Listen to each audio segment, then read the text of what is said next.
Please be seated.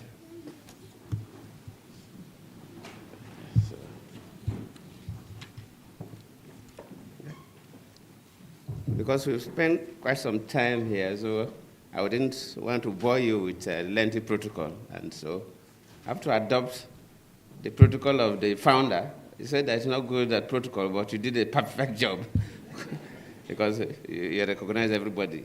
Let us join you to also appreciate the governors that are here being represented by very distinguished Nigerians. Thank you so much.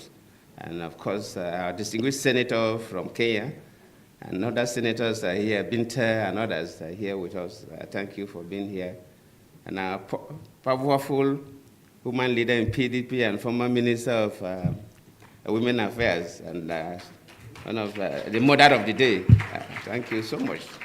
And Pauline Tallinn, yes, I saw, yeah, two powerful women there. We are former ministers. And Pauline was a former Minister of Science, very protocol, because we really want to listen to the conversation by those who will really lead the show today.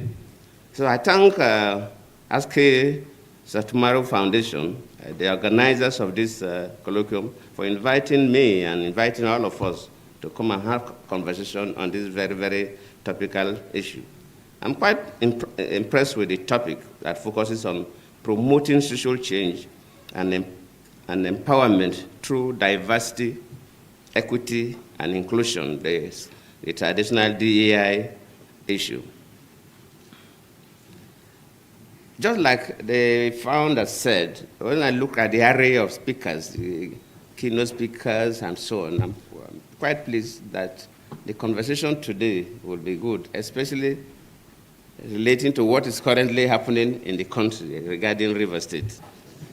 As we gather here today, we are reminded that the pursuit of social change is a continuous journey, one that requires a collective effort, commitment, and perseverance. The theme of this colloquium is timely and relevant as we seek to address the present issue of our time, from inequality and bigotry to social injustice and marginalization. I believe that it is mark of good leadership and governance to be able to leverage the transformative power of diversity, equity, and inclusion for social change. As a leader, I have seen how these values can bring people together, foster a sense of belonging, and unlock the full potential of individuals and communities. And that is why till today, I think I appointed more women into office than any other president. Because the issue of inclusivity is critical. However, I have also seen how the absence of these values can lead to division, inequality, and social unrest. It is therefore our responsibility as leaders and change makers to promote a culture of diversity and inclusion, one that values and respects the dignity and worth of every human being and protects the interests of all of us. We must not forget that societies that embrace diversity, equity, and inclusion are more innovative, resilient, and harmonious. I know this because I saw how policies that promoted gender equality, youth empowerment, and regional balance during my time as president helped bridge divides and foster national unity.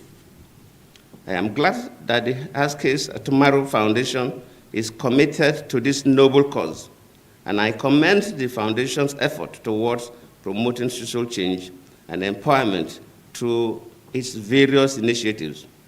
Today's colloquium is a testament to this commitment, and I'm confident that our discussions and deliberations will yield valuable insights and recommendations in this regard. And I did mention that what is happening in the country, everybody talks about Rivers State on television, and some of these are the issues we discuss.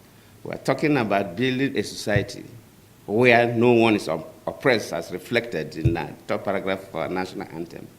As a former president and also from the Niger Delta, when the issue of suspending the governor came up, I think people call on me, oh, President Jonathan, oh, President Obasanjo, you should say something. People expected us to say something about what is happening. And of course, people don't even know that traditionally all over the world, former presidents hardly make statements about what the current presidents are doing because of the tension it could create in the country. In most cases, look at America, look at everywhere. So hardly for former presidents to make, sometimes you see and you believe. And of course, what is happening in Nigeria today regarding the situation in Rivers State is like an Indian proverb that said that if somebody is sleeping, really sleeping, you can easily wake up that person. But if the person is pretending to sleep, you find it difficult to wake up that person.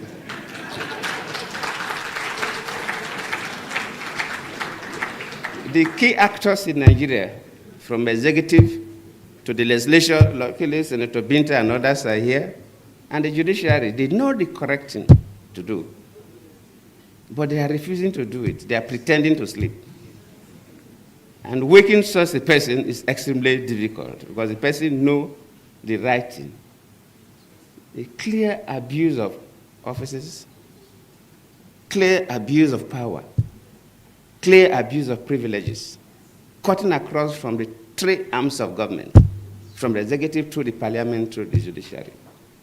And I always plead with our people that whatever we do affects everybody.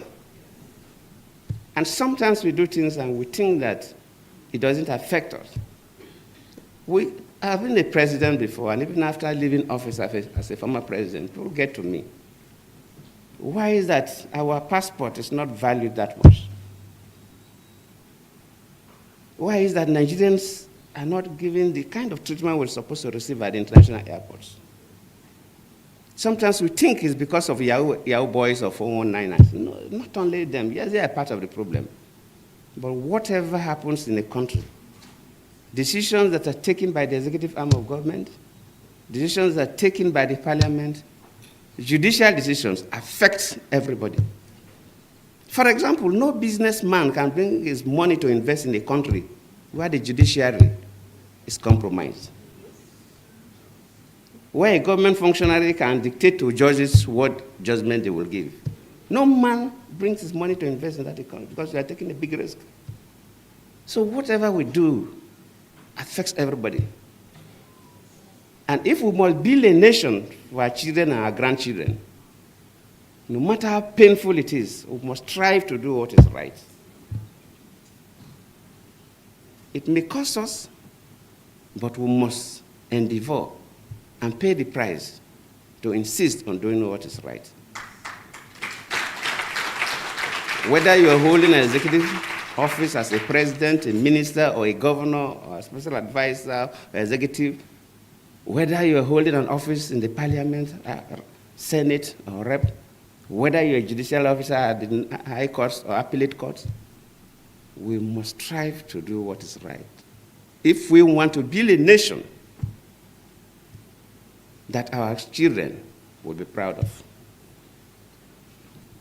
As we engage in these discussions, let us remember that promoting social change is not a one-time event, but a continuous process. It requires a sustained commitment, collective action, and unwavering dedication to the values that promote good governance.